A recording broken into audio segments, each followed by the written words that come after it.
Hello, everybody. Welcome to the new Tuesday edition of the Tracy Show. I'm Tracy. My guest is on the way. So while I'm waiting on my guest to show tonight, um, let me straighten my hair out. So goodness gracious. I have a blanket on again because I'm not turning my heat on. Um, it's still a little cold, but no heat on because heat bill was too hot. Anyway, remember to like this video. Please like it. I'm trying to see is this live on my website because I always forget to put it on my website. But like this link, share this link, comment on the link if you watch it afterwards. Um, We'll get to this show here in just a moment. I'm just trying to bring this up to see do I have it on the website.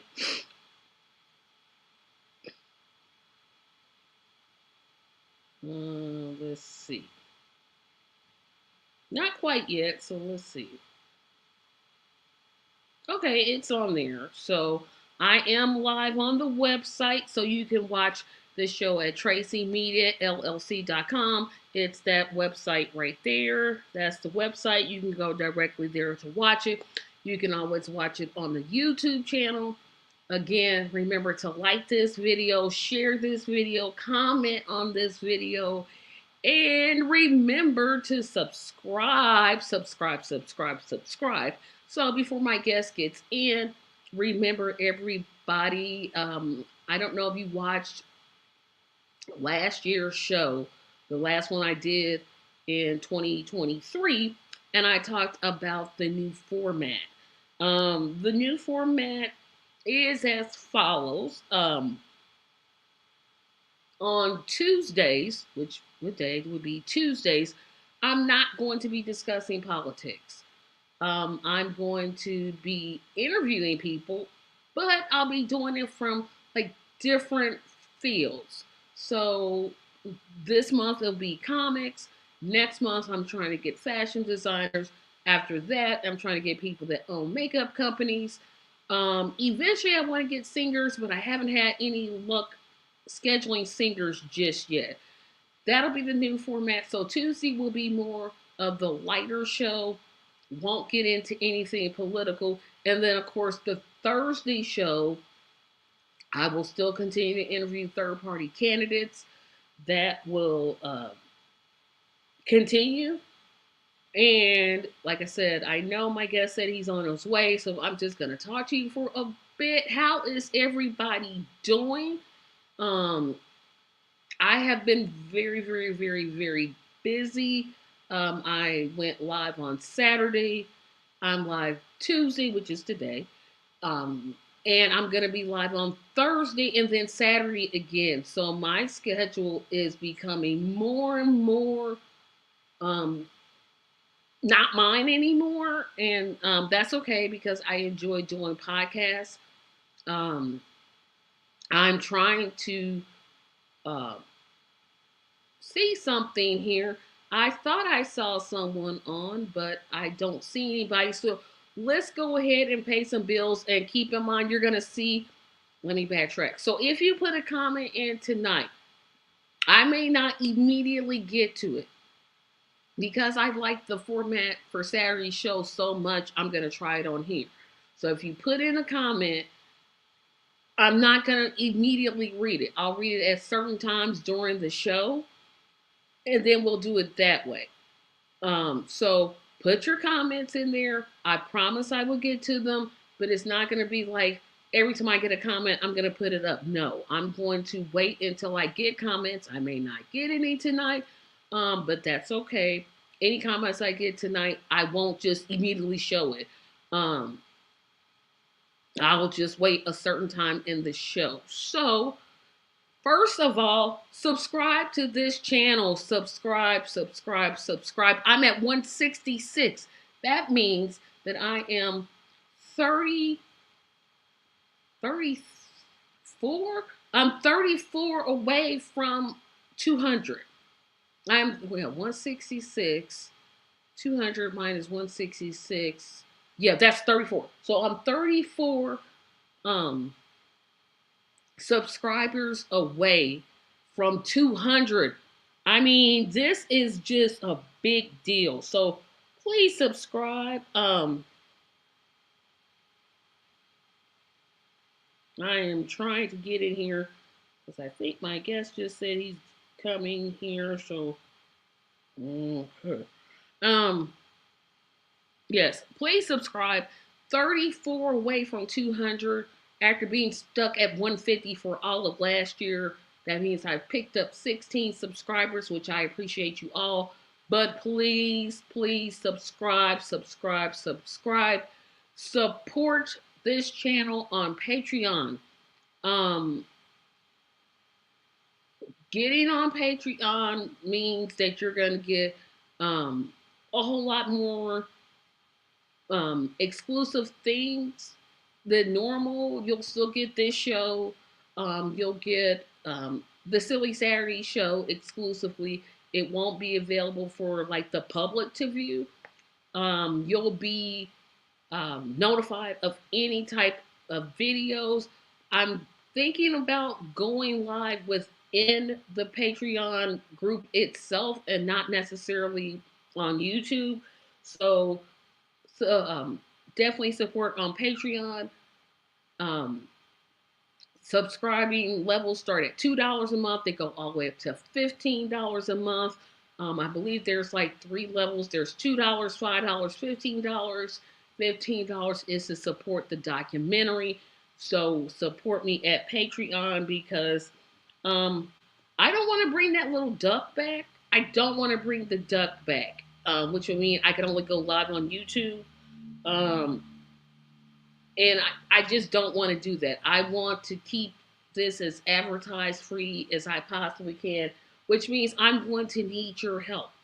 So just support on Patreon. I did not put up my Cash App link. That's $ Tracy Media 74. Um, you can also contribute there, but mostly that's pretty much it. We're just still waiting on our guest. I know he said he's going to be a tad bit late. Um, so we're just kind of waiting for that. Um, I guess while I'm waiting, I can also talk about why I decided to kind of do this format as opposed to just talking about politics all the time. It's kind of heavy to talk about politics every single day, which at the end of the show I'm going to have an announcement about, so stay tuned for that. But to do it every single day, to think about it every day, to research every day, that is a lot.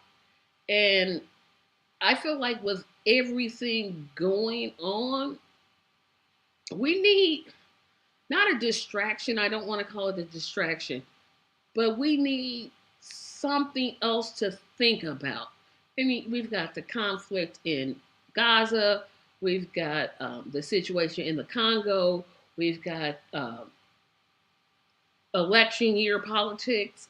It's a lot, and so I thought, why don't I um, have a show where I'm out here talking to creatives, people that are doing their thing, and to kind of highlight them. So again, this month is comedy month. We'll have three comics.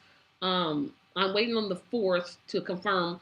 That's the week of the 27th, 6, 13, 20, and 27th. I haven't gotten a confirmation just yet, but I'm still waiting on that. And I just literally think it's kind of time to expand this channel also. Um, I've kind of stayed in one lane and I would like to get into other lanes. And, our mission is to provide entertainment. And I want to concentrate more on the entertainment. I'm not going away from politics, but again, it's kind of time to expand what Tracy Media is doing. And I'm going to push that screen up there. So, while again we're waiting on our guest, I'm hoping he's going to come. He texted me that he's definitely going to come. But if he doesn't, I can sit here and talk to you all. If you have any questions for me, put them in the, or you just want to say hello, you can put it in the chat section. We greatly appreciate that. I'm trying not to talk about. Okay, so there's a. Why do people watch the Grammys? Why? I literally didn't know the Grammys were on yesterday until like an hour before. Like, why do people watch award shows? Somebody's gonna get mad because they didn't win. Somebody's gonna look. If you're to the level where you're selling millions of streams, because I don't think they do albums anymore, you need an award to kind of tell you that you're making a difference. Like anytime you have award shows, somebody's gonna get robbed. That's just the nature of the beast, right? And I mean, I don't even know why people even watched it. Like I said, I didn't know it was on. I didn't know the Golden Globes that came on a couple weeks back. Now there is one award show I do watch, and that's the Oscars. I definitely do watch the Oscars because I want to see who wins the basic five: best actor female, best picture, best director, best screenplay, and costume. Those are the ones I care about, and that's why I watched that. And I definitely watched the Tonys. Those two I watch. Um, I think, yeah, guys, I might check it, check out a little early and come back. Because again, I'm not sure where my guest is. So I'm not gonna stop this stream. I'm gonna pause it. Um, and just know I'll be back. Give me like 3 minutes to see what's going on, and I'll be right back.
Hello, everybody. I have my interview today. Thank you all for being so patient. Um, I don't know if you can hear me. Wave if you can hear me. Okay, he can't hear me. Now we're having. Can you hear me now? I can hear you. Okay, so um, our interview is here. And before I let my guest introduce himself, remember to become a Patreon. Here are the list of my Something's Patreons going on who. with the audio now. I can't hear you. Okay, so let's see. So there's a list of my Patreons who I'm sincerely grateful to for their support of the channel. Remember, you can add your name to the list by dropping it at TRACYMediaLLC.com and following the Patreon link, or it is in the description section. I see you go by the monitor. Okay, so okay, I hear you now. okay, great. Okay, so I'm going to let you introduce yourself. Okay. I'm Fred Richardson, better known as Uncle Fred, which is funny because that nickname started at McDonald's. Yeah.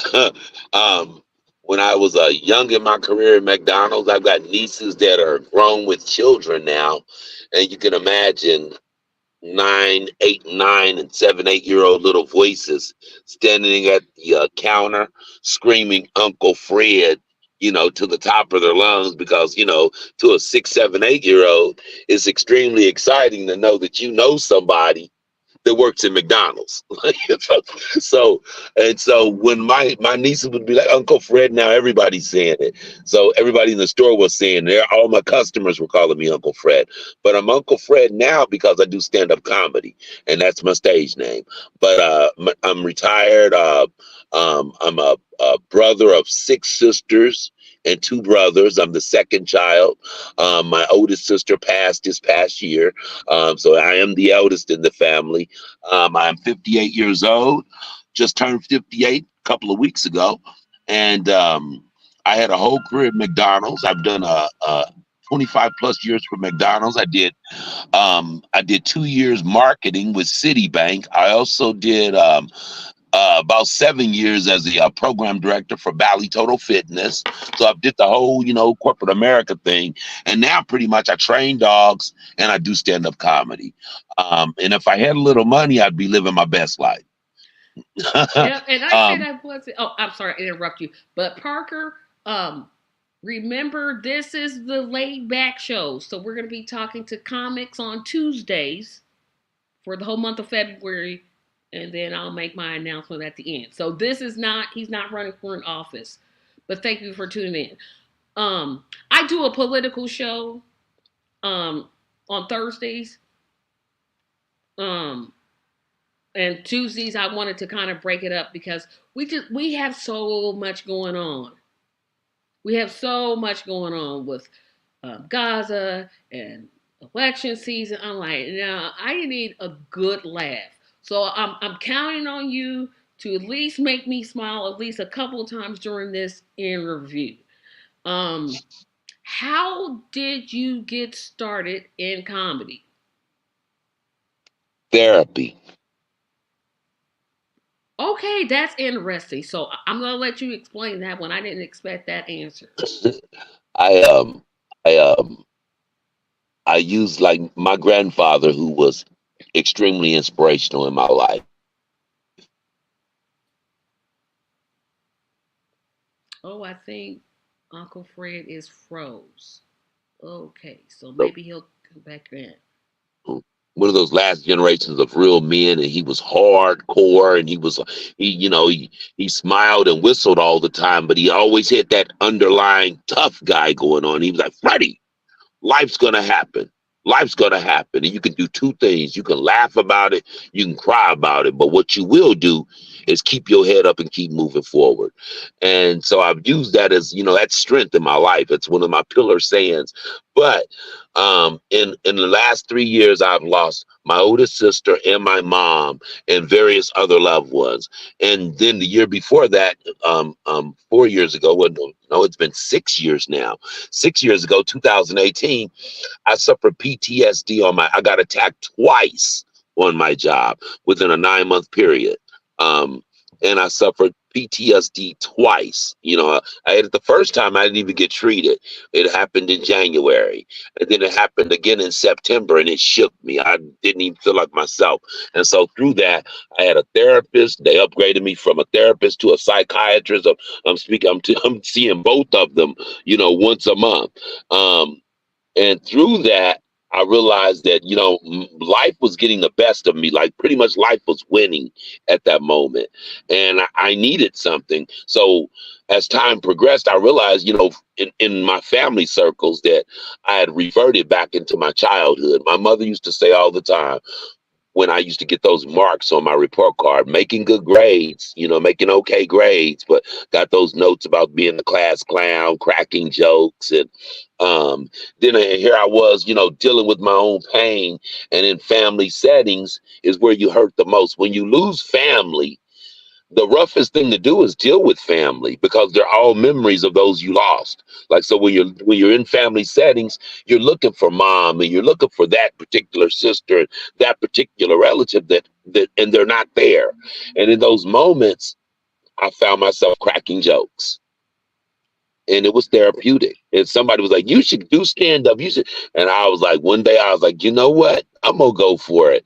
And now, fast forward, now when I first started doing it, it was just reckless to me. I was on stage drunk most of the time, and pretty much I'm looking at my videos like, "You're the village idiot. You're just. Are they laughing with you? Or are they laughing at you? What are you doing up there?" Now I'm up there, I'm taking it seriously. Like, I'm up there sober minded. I've rehearsed this little act, and I'm here to deliver some real jokes. And um, I say when I get on stage that I'm entertaining, thought provoking, sometimes funny. You know, Yep. I, I'll Yeah. I'll get up there and I'm dancing for 30 seconds and or maybe 60 seconds. I'm dancing to the music that I come up on, and I will start talking and I'm telling a story about pretty much life, and then I'll get a couple of jokes in, but the crowd loves me. I'm getting feedback, and they're responding to me. And so with that, comedy became a source of woosah. It was literally a relief from everything that I'd been going through, everything that was happening in my life that you have no control over. You've got two circles. I tell people all the time, it's a life lesson. You've got your circle of influence and you've got your circle of concern. And you've got to know the difference because you can't stress about everything. Well, and so now I'm dealing with things that are pretty much in my circle of concern. Like I can do nothing about death. I can do nothing about losing people, but at the same time, it affects you dramatically. And so, in the things that I could influence, these are the things I have to deal with. And through that, comedy became literally a source of relief, of a source of, it was a break from, my head hurting or the tears and so forth. So here I am today, and I mean, I was in my third show, and I was getting paid. And people were telling me, "You really got this." Man, I've been doing this a year. I haven't gotten a dime yet. I was like, what? I thought this was the norm. I'm getting paid third show in, fifth show in. I got paid again. And, now people tell me, "Hey, man, I want to put you on my ticket. I'll pay you $100." And that's real money. $100 and you're on the stage 10 minutes doing something that I like and enjoy doing anyway. Yeah. So Well, I want yeah. to talk about something that I didn't even realize. Don't think I'm stupid, because I do. But I did not realize that comics write jokes. I literally thought that a comic just got on stage and they turn the lights on and you just start going. I did not. I'm like, because I heard another comic talk about, well, he stole my joke. And I'm like, they write them? They write them? And you're shaking your like, yeah, we write them. We write them. I've got a whole notepad of material, like because like if and they, I found this out through just talking to my peers. if you see life and you see funny stuff in life, you're a comic. Like, we don't see stuff like other people see stuff. Like, okay, like I've got a girlfriend of mine. I'm going to tell you this, and nobody better not steal it. I got a girlfriend of mine. She's got a 20-year-old son, and he's deaf. And she sleeps like she's dead. And I told her this. I said, you know, you sleep so hard. I wonder when your son, or if your son ever tried to sneak a girl in the house while you're asleep. And if he did, how does he know he's being quiet? Like, how does he know he's sneaking? Like, and she was like, oh, and I was like, I mean, can I say that? Like, what I'm saying? I mean, how does he know that floorboard didn't creak? Or how does he know that the hinge in the front door didn't creak? I mean, how does he know? Like, trying to be quiet and you don't even know if you're being quiet. Like, so like, that's just an example of we see jokes in life, I literally didn't realize. I'm like, and no wonder so many comics make the transition to acting. I never even connected to. I literally thought they just got up there, gave them the mic, and they do the whole thing improv. Did not have a. I was like, say what? And then, okay, everybody in the comment section, I promise I'm gonna get you y'all questions because y'all got them firing out, which I greatly appreciate. But I gotta know this. Can you talk about um, your first show and what was that like? Well, as I said before, I got my nerve out of a bottle. Okay, so let me rephrase this. Why don't we talk about your best show? Okay, that's bad. Okay, my best show. I was at home, and music is therapy, and I'm listening to music, and um, some I I don't know. I'm scared. I don't even know if I want to say. I felt like a star in my own living room. No one around. Nobody, in my home but me and my dogs, and I felt like a star. Like something inside of me said, you know what?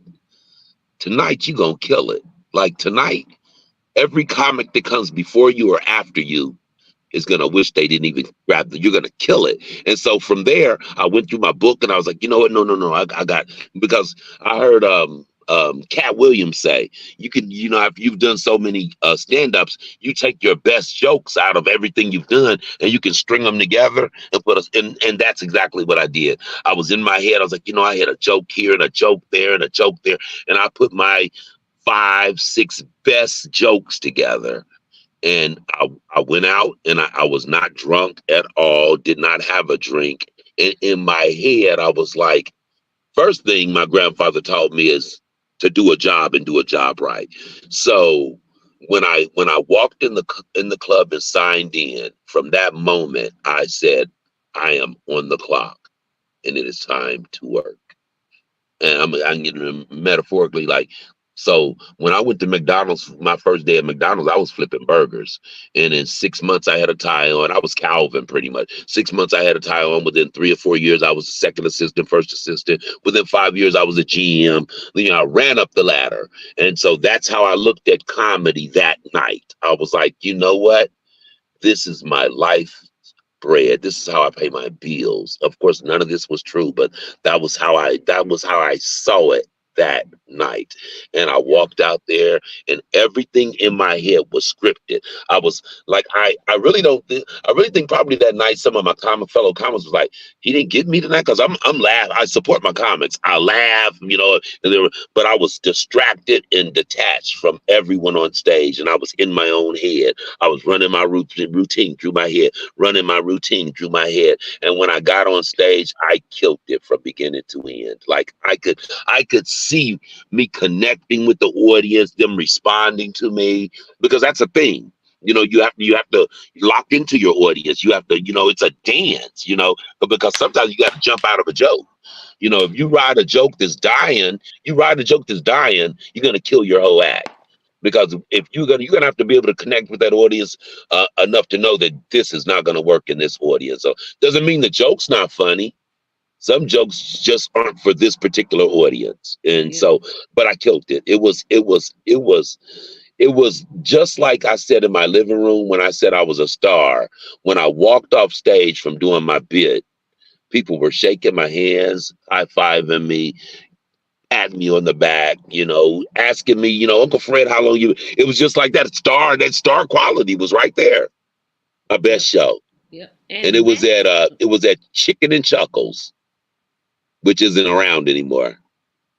Yep. And Mac, hello, Mac, wants to know, do you think that they should bring back Hollywood Squares TV show that was such a good stepping stone for comedians and humorous actors? I don't think there is a show that even comes close to it nowadays. I'm sorry, which TV show is that? Hollywood Squares. You know they had the actor, the Oh, tic tac toe thing. wow. Uh, They do have one with um, I thought Fly. Hollywood Squares was back. Yeah, it is back. It's on VH1, and I can't think of the name of the comic who hosted. Skinny African American, DC Fly. DC Young Fly. Yeah, DC Young Fly hosted. So yes, they Okay. were. And Parker has a good question. Hello, Parker.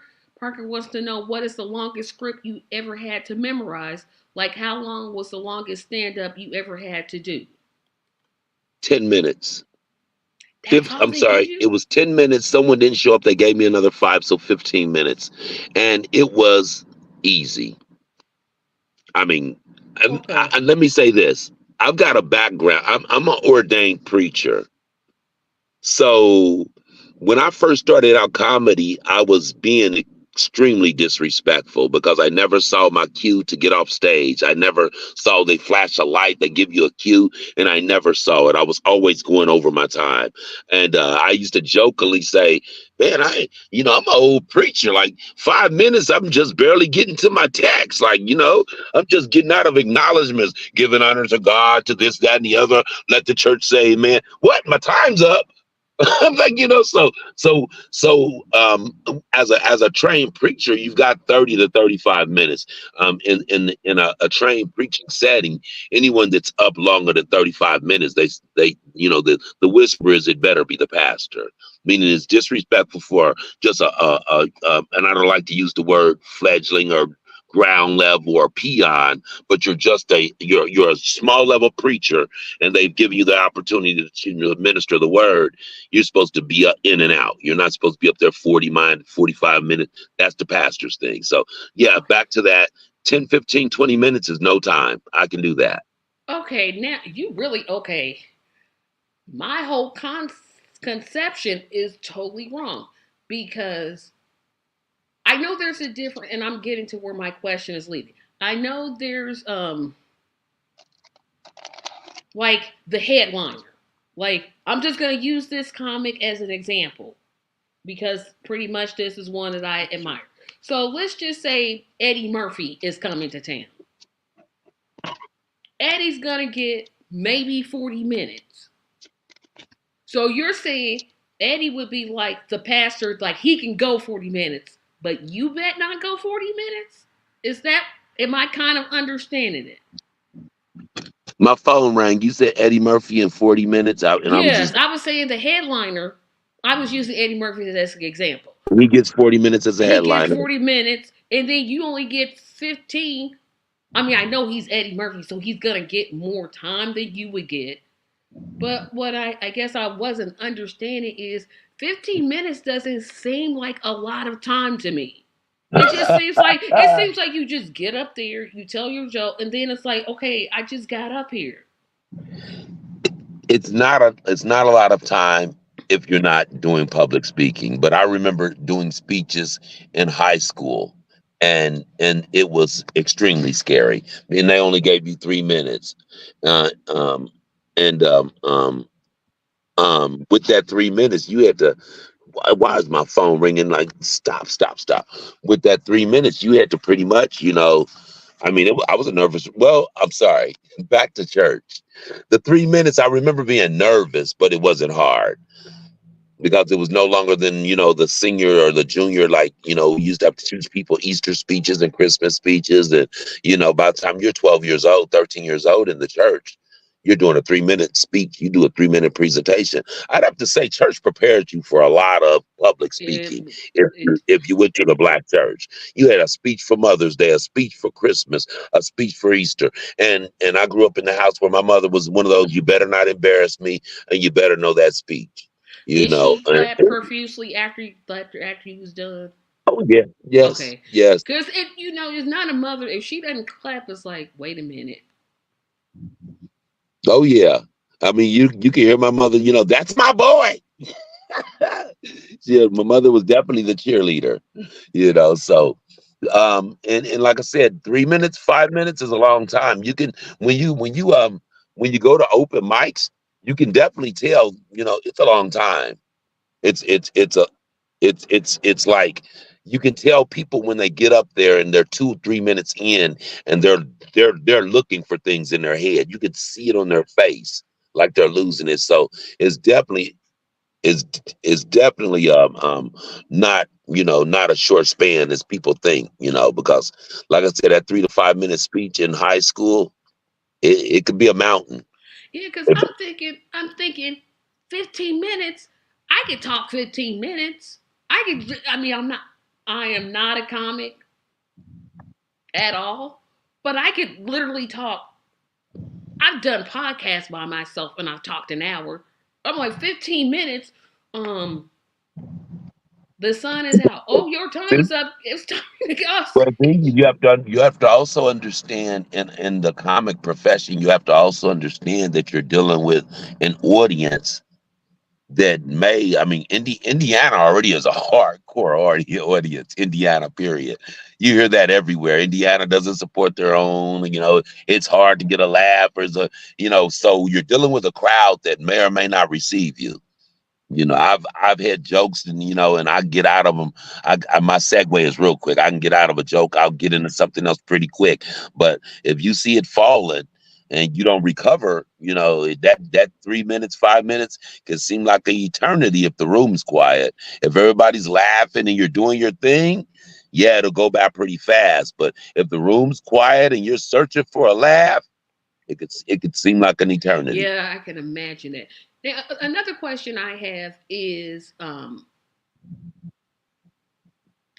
when you write a joke. Well, let me backtrack because I've heard of different types of comedy. There's observational comedy. There's physical comedy. And then there's another one that I absolutely always forget. But there's at least three of them. I like to say it's cerebral comedy. Yeah, maybe that one's it because The I comedy know that there's. makes you scratch your head. You might not get the joke till you're on your way home. That type of deal. Like, wow, whoa, the type of jokes that make you think. Oh, now So I call that British humor. okay. It's like that Uh, high, like you don't get it, but then it's like a couple days later, it's like, now I got it.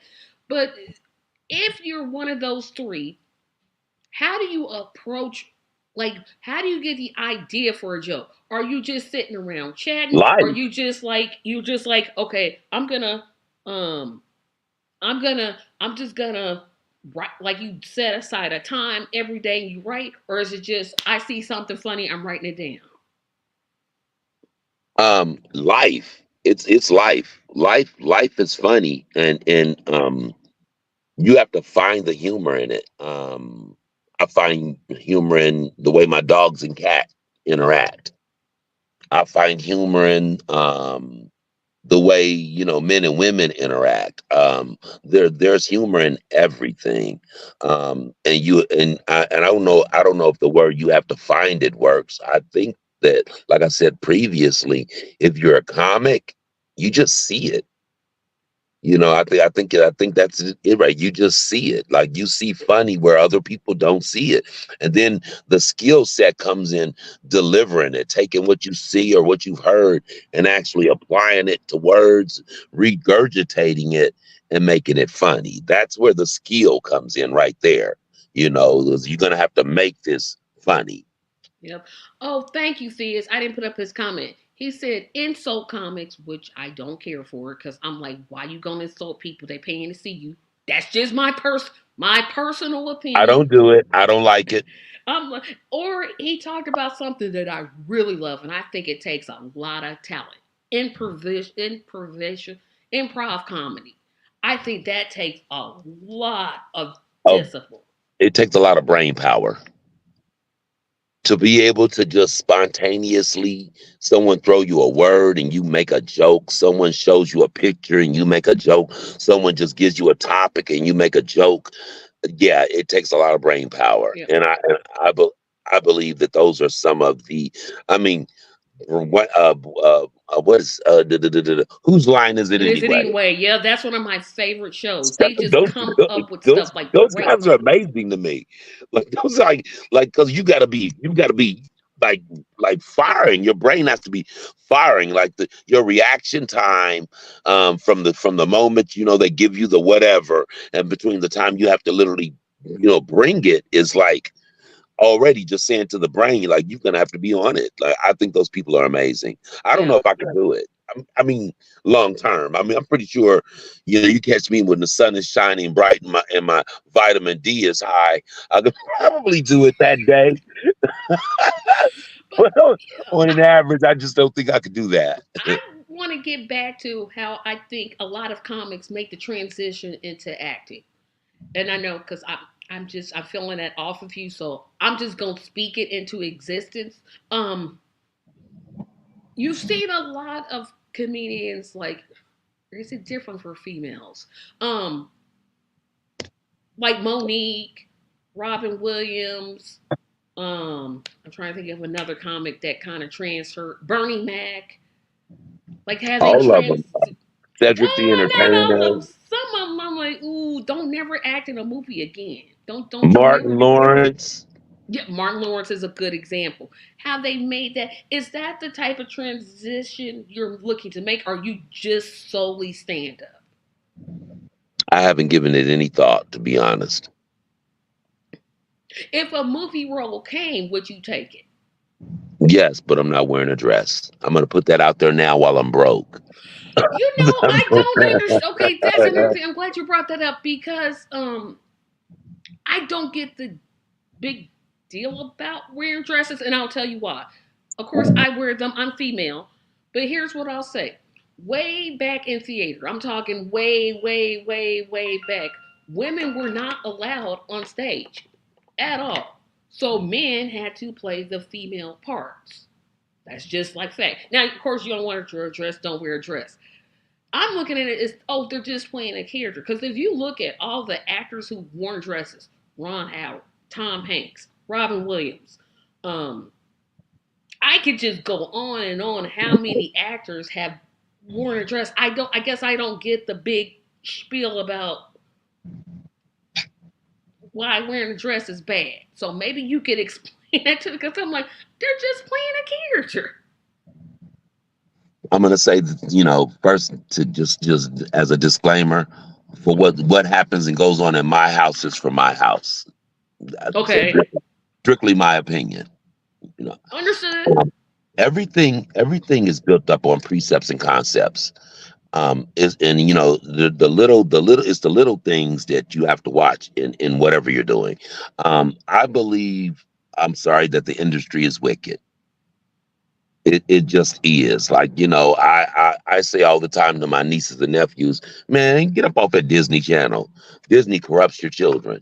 Every Disney show you ever see is about children living two separate lives. They're this way when their mom and dad are home. Soon as mom and dad leave, they turn into whole different characters. They teach children how to manipulate and run behind parents' backs. They teach children how to, play both sides. And there's a lot of corruption in that alone in the script. And then when you look at all of the Disney children that are now adults, and they're all dysfunctional. And it's sad to say. So with that, I believe this. The industry wants to make you rotten. They just want to corrupt us. They just want to. I don't know if they were. There's so much conspiracy theory crap out here. I don't know if they're sucking your soul. We could be on that all day. All that crazy crap they're talking about. But at the end of the day, if for $3 million, $5 million, I put a dress on, what will I do for 20 million? That's a good point. I never thought of it like that. Thank, See, see, that's what. once I Yeah, put I the never dress thought on, about it see, like once I that. put the dress on, I'm not gay. I'm not saying I'm gay, but once I put that dress on, I'm on the porch. Hey, girl. I mean, I may not exhibit it, but I'm on the porch. Once I put that dress on for $5 million, we're just gonna say the powers that be know that I'm on the porch now. I'm in the house. They got me by the nose ring.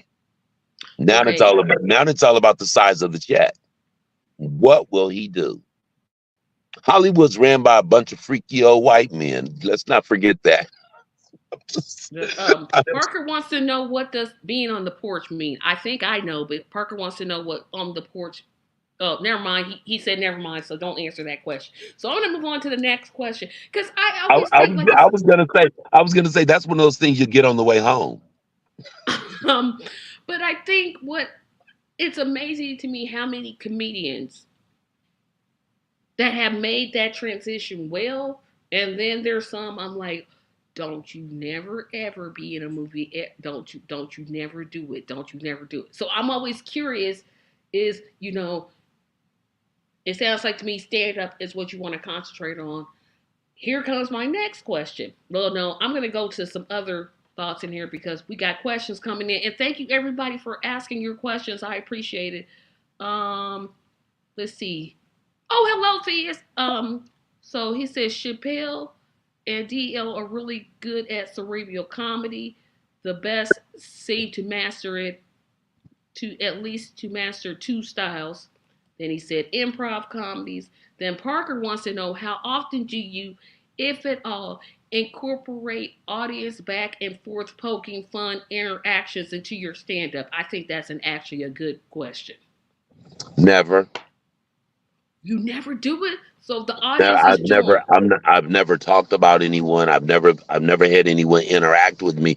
Well, I did once have a lady interacted with me about a joke that I'd said, and I threw something back at her, and we left it alone. But I really, I don't like. I've got a whole routine in my head. Like someone said earlier, or maybe that was your opinion, that you either you came for free if it's an open mic, you bought a ticket to see me, and I don't think you really paid for me to talk about you.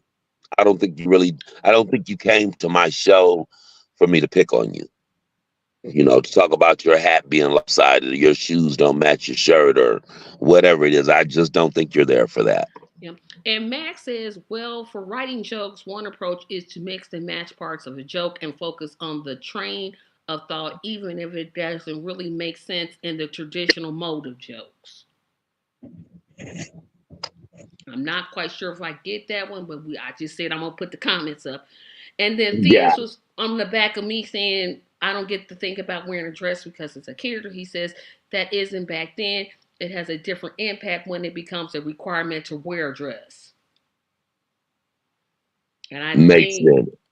that's then Max says, well, I agree Hollywood is a bad influence. Way too much violence and guns and corporate propaganda. I highly recommend an excellent book titled The Wrong Kind of Woman Inside Our Revolution to Dismantle the Gods of Hollywood, written by Naomi Jones. Never heard of that book. But thank you for recommending it because I always appreciate the audience recommending books. So here comes my next question. So when you think about comics, um, oh, an audience, I will have one female on. I could not find a whole lot of female comics for some reason, but I will have one female comic. I think she'll be on the week after next. Um, my question to you is, when you think about great comics besides yourself, do you tend to be more of the local people or the circle that you group within, or are you more admiring people like the Richard Pryors and the Eddie Murphys and the George Carlins and the You just spoke three great comedians. See, I Those, don't think I, George Carlin is funny, but that's just me. I don't. I can't. oh His wow! I think comedy, he was just too easy. And I respect people of all religions. I really do. But when you poke at Jesus, I'm gonna have a see. My soul gonna have a problem with it. My spirit gonna say, mm. I got Jesus jokes. No, but not the way he did it. He did it Oh like yeah, I'm pretty sure mine might be worse than his. I'm just like in my spirit. I'm like, nah, I don't find that funny at all. So I've never thought George Carlin was funny. Oh Everybody else wow, says, Trey, you crazy. He's funny. he's I don't get funny. it. I think Roseanne is funny.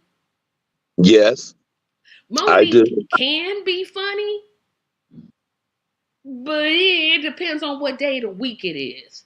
Yeah, I think a lot of times, But like Richard Pryor Moni. to me is like top.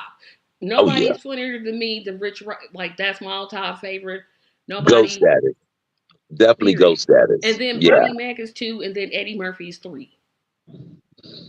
you don't have Chappelle in your equation in the I don't top think three. Chappelle is funny.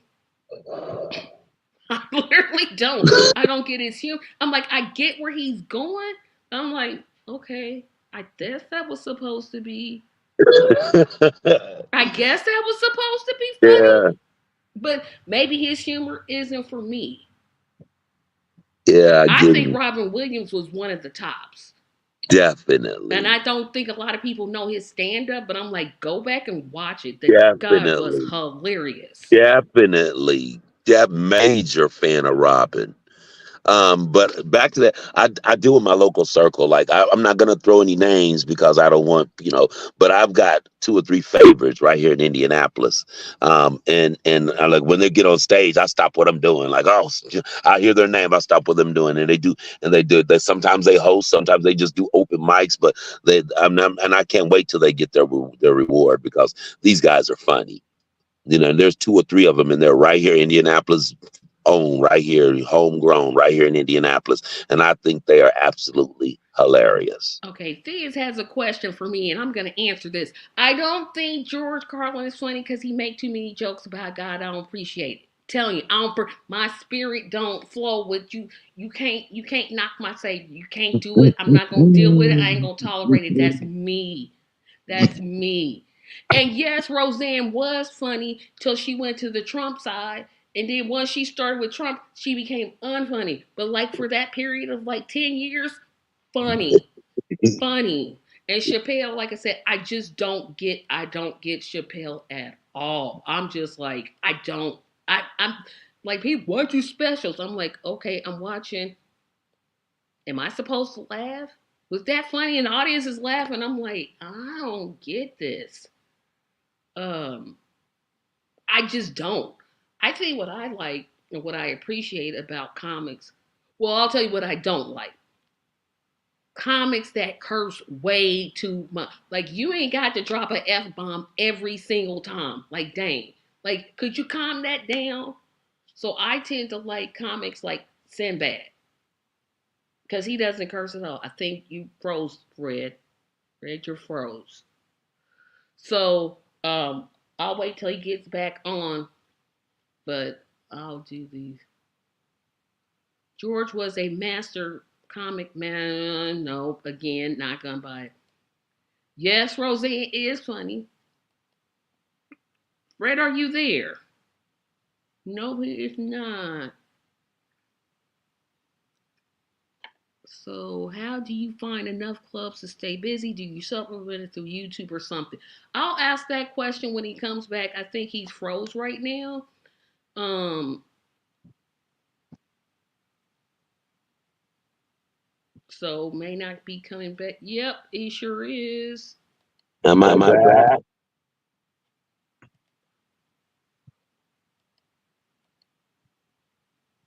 Yep, you're Uh, back. Can you hear me? I can hear you, but I don't have any video. Okay, that's perfectly fine. So Theus wants to know how do you book enough? How do you find enough clubs to stay busy? Do you supplement it through YouTube or something? Indianapolis is major on my club. There's one 4 or 5 days a week. all over the city. See, and I live in Indianapolis, so boy, this is so pathetic. Could you name some nightclubs here? Because I literally don't know any. Wonderful, wonderful bar and grill, spelled with a one. Wonderful. It's out on Pendleton Pike on 38. The good spot, it's down on oh, in the University of Indianapolis area. Um, then Okay, you so have yeah, Illusions up on 86th and Michigan Road. is Cracker still open? Yes, yes. I have See, not. I did name one. I named one. Everybody, I named a nightclub. I named one. Funny you mentioned that. When I first started doing comedy, I'm ratchet. I cursed all the time. As soon as I heard that crackers didn't allow you to curse certain words, helium wouldn't allow you, I said, you know what? I'm never going to those places. And I've never been. I've been invited to helium and I didn't know. Someone was doing a program. Said, "Come on." I said, man, I'm not going to. But he said, what? No, I'm not going to helium. I take it back. I did see a show at Helium, but that was a national artist.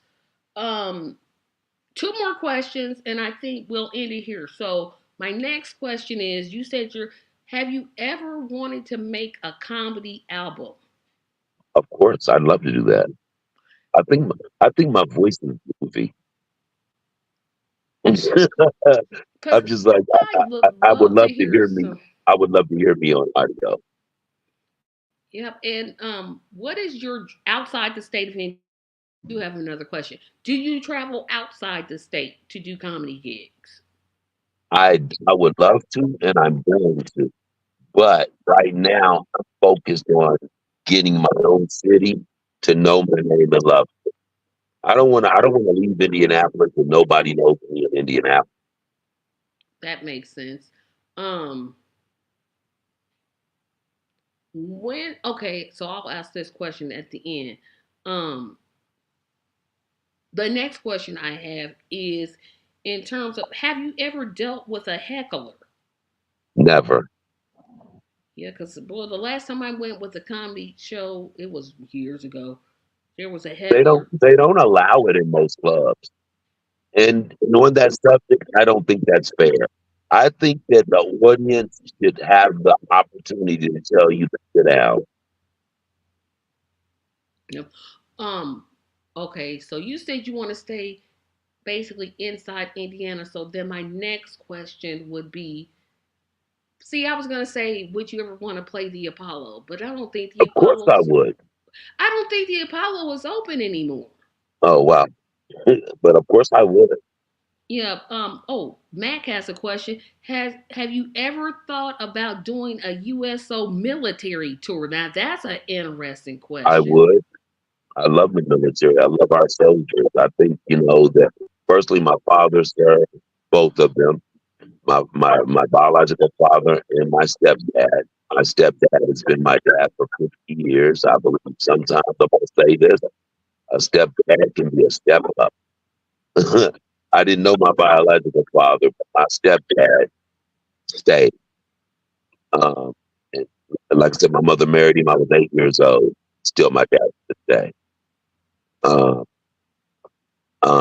but he served with my dad's, my grandfather's, uncles. So yeah, I would definitely love to do that.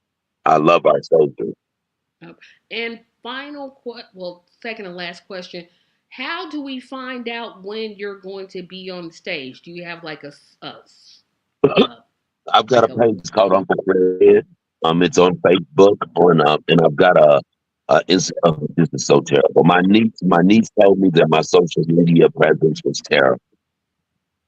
I say it again. I'm 58, and I'm like I just scroll and I watch videos. But yes, I'm definitely Uncle Fred said connect to Facebook, and that's my page. And I'm not putting information on it, but I said I'm definitely gonna start putting everything I'm doing on my page. Yeah, because especially us here in Indianapolis, we do have a bad reputation of not supporting local artists. And that's why I wanted local artists on so I could say, hey, this person is playing. So what I will do is I'll go find the Uncle Fred Said page and go back and link it and then put it out there so everyone would know. Final question is, at that same Uncle Fred Said, if someone were interested in booking you, can they do it there, or is there another way to contact you? They can reach out to me by phone. Can I give you my number? That is up to you whether you want to say your phone number. It is 463-279-2198. Okay, so Call me directly. yeah, so if you want to book Fred, and I'll put that number, if you could put it in the messenger that I messaged you about today's call, then I'll put it on the Facebook page since you pretty much said it. Everyone, I want to thank everyone for their patience today. I know this is a new format for everyone. The Tracy Show, like I said, it's gonna be light. We'll have another comic next week. Um, I believe it's I believe that will be my only female. I gotta look at the schedule, but never mind that. So remember to like this video, share this video, comment on this video, please, and subscribe to the page. I am 34 subscribers away from 200. I am literally almost there. We can do this. Thank you for watching. Have a fantastic evening.